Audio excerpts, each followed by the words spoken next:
We provide you the platform to turn your dreams into reality. Give wings to your aspirations with KR Mangalam University. आपको दिखाते हैं हमारी खास पेशकश blood and boundaries.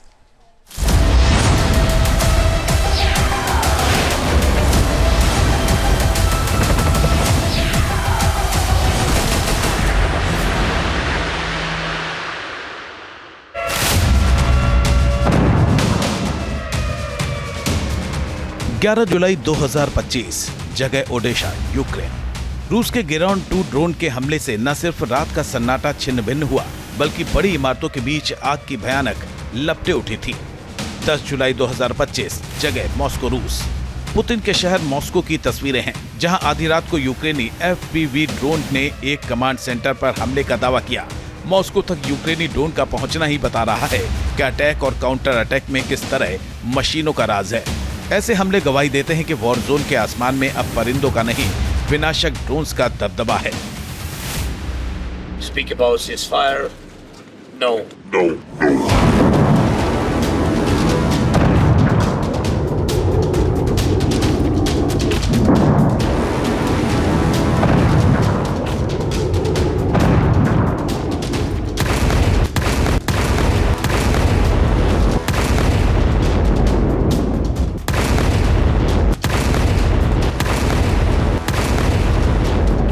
ये महायुद्ध का ऐसा मैदान है जहां दुनिया रोबोटिक वॉरफेयर का खौफनाक चैप्टर देख रही है।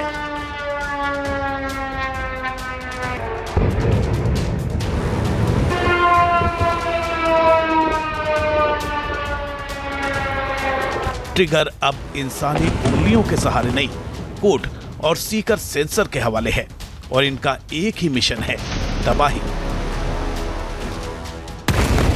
और सिर्फ तबाही।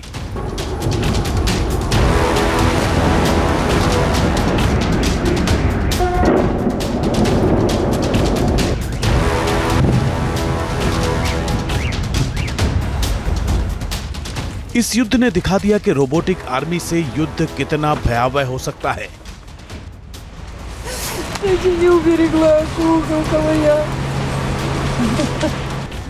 ड्रोन से भी दुश्मन देश में हमले कितने विनाशक हो सकते हैं।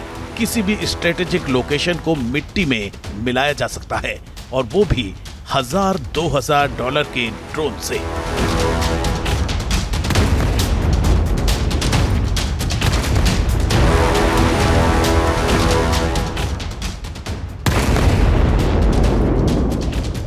थोड़े से पैसों से एक बिलियन एंड बिलियंस वाले बड़े बड़े हथियारों को तबाह करने का काम ड्रोन ने किया है, और अब ये दोनों तरफ से जारी है। ड्रोन वॉरफेयर जो इनिशियल फेजेस में जो आपको जो एज देगा, वो सुपीरियॉरिटी देगा, वो तो देगा ही, लेकिन जो बाकी जो कन्वेंशनल वॉर फाइटिंग मशीनरी है वो तो रहेगी। हाँ, उसमें चेंजेस होंगे, उनको अडेप्ट करना पड़ेगा टेक्नोलॉजी के साथ। यह है ईरानी कामिकाजे ड्रोन शाहेद 131, जिसे रूस में गेरान 1 के नाम से जाना जाता है, और इसी का जोड़ीदार है शाहेद 136।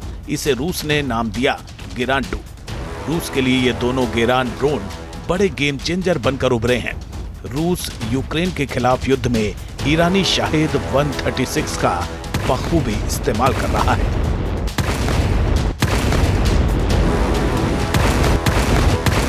सुसाइडल स्ट्राइक्स में ड्रोन्स यूक्रेन के अंदर नाटो के एयर डिफेंस सिस्टम को धुआं कर रहा है। 3 साल से चल रही जंग में जिन हथियारों का इस्तेमाल साल भर पहले तक सीमित था, अब वहां सुसाइड ड्रोन्स वॉर के ब्रह्मास्त्र बन गए हैं। ड्रोन वॉरफेयर जो है ये एक एवोल्यूशनरी टेक्नोलॉजी है, कोई क्रांतिकारी रेवोल्यूशनरी टेक्नोलॉजी नहीं है, और इसीलिए इसको जो है आपको अपने जो कंबाइंड आर्म्स का जो डॉक्ट्रिन है उसमें आपको इंटीग्रेट करना पड़ेगा, तो ये उसको कॉम्प्लीमेंट करेगा। अब वो कैसे कॉम्प्लीमेंट करेगा मैं बताता हूँ। जैसे अब आपके पास जो टैंक्स हैं वो इसको यूज़ कर सकते हैं रिकॉनेसेंस के लिए, काउंटर ड्रोन के लिए। इन्फेंट्री भी इसको अपने एम्बुश, पेट्रोलिंग और ऐसे टास्क के लिए जो है, और अर्ली वार्निंग के लिए, ये सब इन टास्क के लिए भी यूज़ कर सकती है। और आर्टिलरी इसको registration of targets, post strike damage assessment और ऐसे काम के लिए इसको इंटीग्रेट कर सकती है। ड्रोन फिक्स्ड टारगेट तक जाकर वहां विस्फोटक गिराता है। पिछले 35 दिनों में 6000 से ज्यादा गेरोन सीरीज के ड्रोन ने ऐसे घातक हमले किए, जिसने जमीनी और हवाई हमलों को पीछे कर दिया।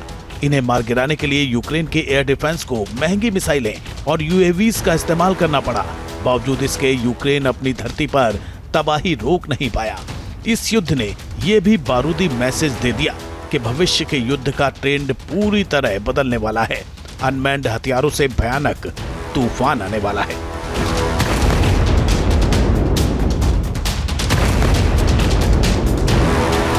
रूसी सेना के बेड़े में बहुत जल्द एडवांस कॉम्बैट ड्रोन शामिल होने वाले हैं।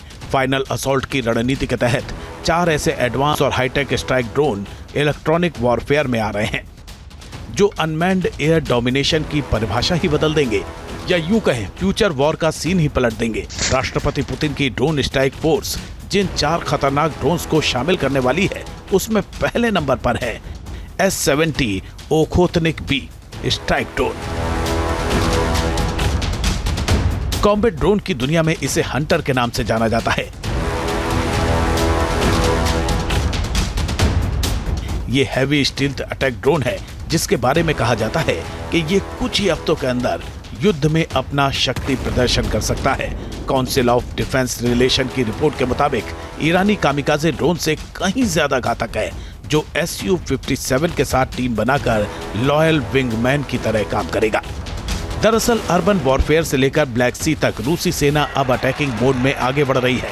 वो यूक्रेन को बैकफुट पर लाने से ज्यादा नाटो देशों के लिए ब्लॉकेज बढ़ाने का प्लान है। पिछले हफ्ते राष्ट्रपति पुतिन ने इसका इशारा भी किया था कि उन्हें यूक्रेन से नहीं, यूक्रेन के पावर बैकअप से दिक्कत है। रूस यूक्रेन की धरती पर एक साथ सैकड़ों ड्रोन अटैक कर रहा है। 9 जुलाई को रूस ने 700 से ज्यादा गेरान 2 ड्रोन से साउथ यूक्रेन को निशाना बनाया था, लेकिन कुछ महीनों में रूस ऐसे ड्रोन से हमला करेगा जिसमें एक ही ड्रोन कई वॉरहेड से अटैक करेंगे, यानी असॉल्ट राइफल की तरह ड्रोन भी मल्टी टारगेट को हिट करेंगे। और ये काम करेगा ग्रोम ड्रोन और Molniya drone multi role attacker. इस सीरीज के ड्रोन्स फ्यूचर वॉर का ऐसा बाहुबली बनकर उभर रहे हैं। Defence tactics of the region की रिपोर्ट में दावा किया गया है कि ये मीडियम रेंज स्ट्राइक के लिए सबसे खास हथियार होंगे। मल्टी रोल अटैक सर्विलांस एक साथ 10 अटैकर ड्रोन्स को ले जा सकता है। इसमें स्मार्ट बम और गाइडेड मिसाइल भी फिट होगी। इस कैटेगरी में सैकड़ों ड्रोन मिलकर हमला करते हैं।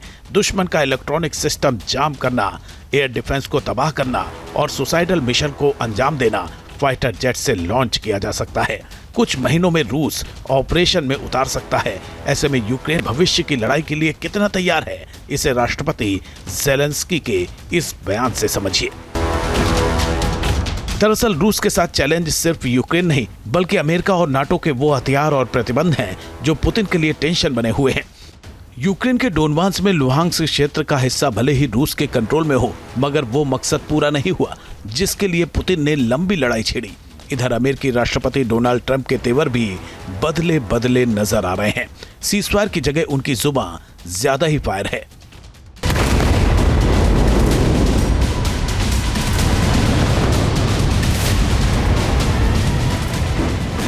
ताकत और वर्चस्व की ये लड़ाई अब पूरी तरह से अनमैन्ड हथियारों की लड़ाई बन गई है, जिसमें अब भी ज्यादा घातक होंगे हमले। कीव को घुटने पर लाने के लिए पुतिन जिन महाविनाशक ड्रोन्स को उतारने वाले हैं, उसके तूफान को रोक पाना यूक्रेन तो क्या, यूरोप के ट्राइका, फ्रांस, ब्रिटेन और जर्मनी के लिए आसान नहीं होगा।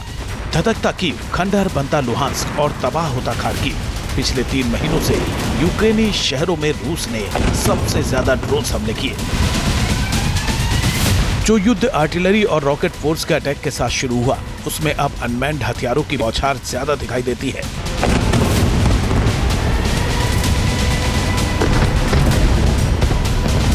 जिसने रूस को भी गहरे घाव दिए। खुद पुतिन के लिए भी यूक्रेनी ड्रोन अटैक बड़े चैलेंज के रूप में सामने आए। ऐसे भी समय आए जब यूक्रेन के पास और हथियार बहुत कम पड़ गए थे, तब उसने अपने ही यहाँ बनाए हुए ड्रोन या नेटो से लिए गए ड्रोन से लड़ाई के अंदर अपने आप को बनाए रखा और उन्हीं ड्रोन्स की वजह से ही वो रशिया के स्ट्रेटेजिक बॉम्बर्स को भी नष्ट कर पाया। कन्वेंशनल सुपीरियॉरिटी है वो ड्रोन्स टेक्नोलॉजी ने ज़रूर चैलेंज किया है, तो आपको फोर्स रीस्ट्रक्चरिंग, फोर्स प्लानिंग तो करना ही पड़ेगा।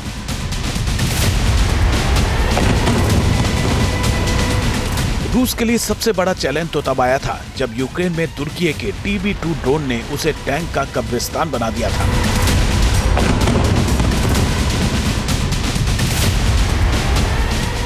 दो साल तक यूक्रेन की स्ट्रेटेजी साफ थी, महंगे टैंकों को कम दाम के ड्रोन से उड़ाओ, और इस रणनीति पर काउंटर अटैक किया। क्रेमलिन कांप उठा।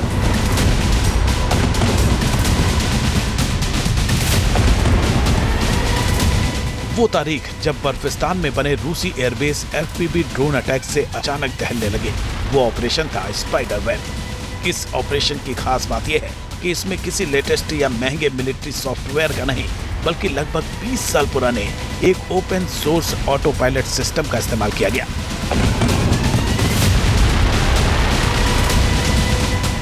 यूक्रेन ने इस ऑपरेशन के जरिए रूस के 3 बेहद महत्वपूर्ण और गहराई में एयरबेस बेलाया, ओलेन्या और इवानोवो पर हमला किया, जहां रूस के लॉन्ग रेंज बम वर्षक और क्रूज मिसाइल कैरियर्स तैनात थे। इस हमले में कुल 117 ऑटो कंट्रोल्ड ड्रोन शामिल थे, जिन्हें ट्रक में छिपाकर रूसी सीमा के भीतर छिपा दिया गया था और कोवर्ट ऑपरेशन के समय ट्रिगर करके लॉन्च किया गया। दुनिया के सबसे घातक कोवर्ट ऑपरेशन ने दुनिया में एक नया ट्रेंड सेट कर दिया कि सस्ता, पुराना और ओपन सोर्स टेक्नोलॉजी भी सही रणनीति से बड़ी सैन्य ताकतों को चौंका सकती है। ये युद्ध के भविष्य की एक नई तस्वीर पेश करता है कि छोटे लेकिन स्मार्ट हथियार से भी बड़ी तबाही जा सकती है। उनके एयर बेसिस पे, उनके एविएशन एसेट्स पे और 20 से ज़्यादा जो हैं उनके एयरक्राफ्ट डैमेज हुए हैं, जिसमें स्ट्रेटेजिक बॉम्बर्स भी हैं।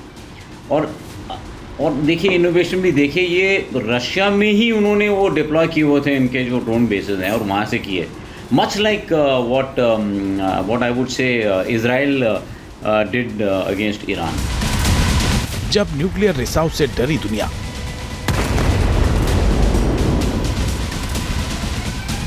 चेर्नोबिल परमाणु प्लांट यूक्रेन और बेलारूस की सीमा के पास है।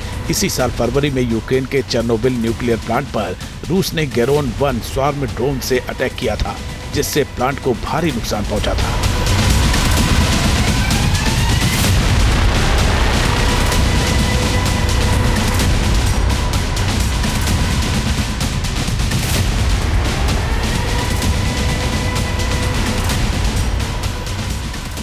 इससे रेडिएशन फैलने के खतरे ने यूरोप को खौफजदा कर दिया था।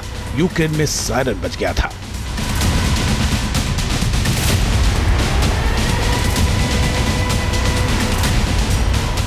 चेर्नोबिल का नाम सुनते ही आज भी दुनिया के लोग डर से कांप उठते हैं, क्योंकि 39 साल पहले यहाँ जो परमाणु त्रासदी हुई थी, वो मानव इतिहास की सबसे भयानक घटनाओं में से एक थी।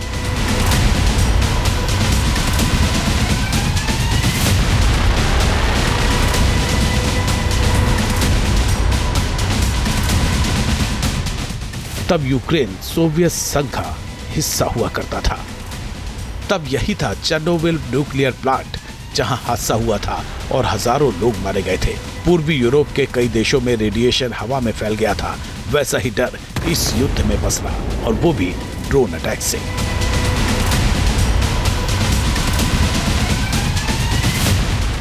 इस युद्ध में हर सुबह तबाही का अंधेरा है और हर रात कयामत की रात है। T news nation.